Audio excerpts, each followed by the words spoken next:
saut en bungee, pour nous autres, c'était la façon la plus symbolique d'honorer Jean-Philippe, simplement par le fait que c'est la façon qu'il a choisi de s'enlever la vie, il faut le dire. Il était aussi fasciné par tout ce qui était les hauteurs, le vertige, tout ça, puis le bungee, ça reste ce qui ressemble le plus à ce qui l'aurait fait triper.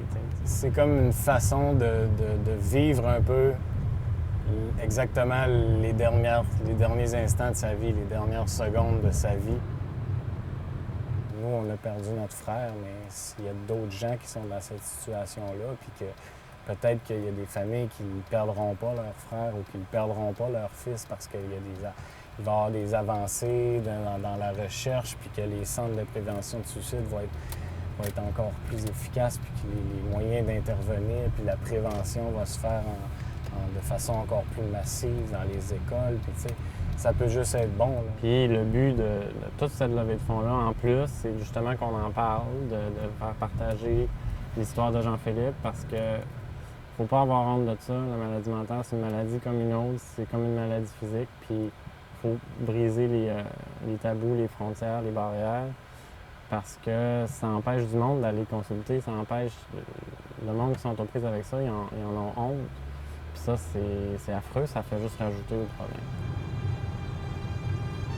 Il va rire de moi, il va dire « Check, là, il va tellement... Il est courageux de faire, il va le faire. Il est crampé, là, présentement, c'est sûr.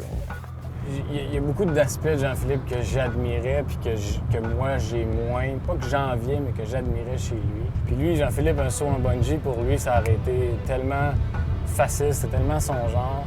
Alors que pour moi, c'est un gros challenge, c'est une peur que j'affronte. Fait que pour moi, c'est une autre façon de l'honorer, c'est de faire quelque chose que lui aurait fait facilement. Puis moi, ça me demande beaucoup de courage. De toute façon, je le fais pour moi, je le fais pour Jean-Philippe. C'est sûr que je vais avoir la chienne, c'est sûr que ça va être difficile, mais je vais sauter. J'ai hâte, mais j'ai la chienne. J'ai juste hâte de le vivre, puis honnêtement, je vais essayer en haut de me mettre à la place de Jean-Philippe ces derniers moments, parce que le moment qu'il était dans les airs, moi, dans ma tête, Jean-Philippe, c'était soit les pires secondes de sa vie ou c'était les meilleures secondes de sa vie. Puis moi, dans ma tête, j'ose espérer que c'était les meilleures secondes de sa vie, les secondes les plus libératrices. Puis je vais essayer de me mettre dans sa tête à ce moment-là. C'est sûr qu'en haut, sur la plateforme, on va lui adresser la parole, que ce soit verbalement ou intérieurement. Ça va être un contact privilégié avec lui, puis avec Jean-François aussi. Je le fais qu'on le fasse tous les deux. Mais c'est certain que moi, je veux juste lui laisser savoir que je l'aime et que je vais toujours l'aimer. Je veux dire merci à tous ceux qui nous ont accueillis, qui ont donné. Merci d'avoir donné, merci d'en parler, merci de ne pas avoir honte de ça, puis de juste compter l'histoire de Jean-Philippe, parce que je suis sûr que ça y aurait fait plaisir en bout de ligne d'aider les gens.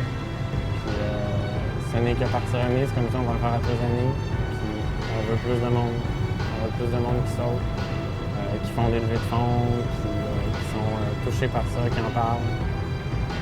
Bien, je veux remercier tout le monde qui nous ont supportés dès le début de la tragédie.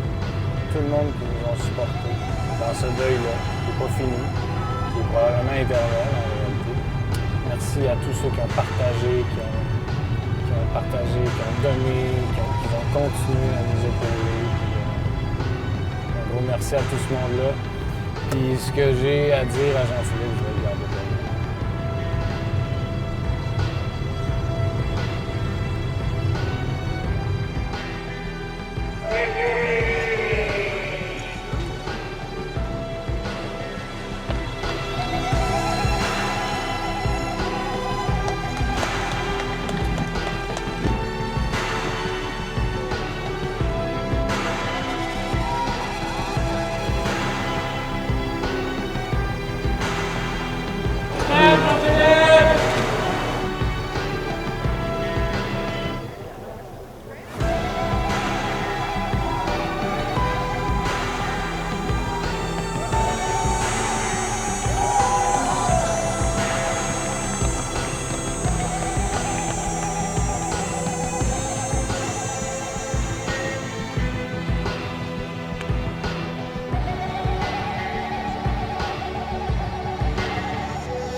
C'est là, hein?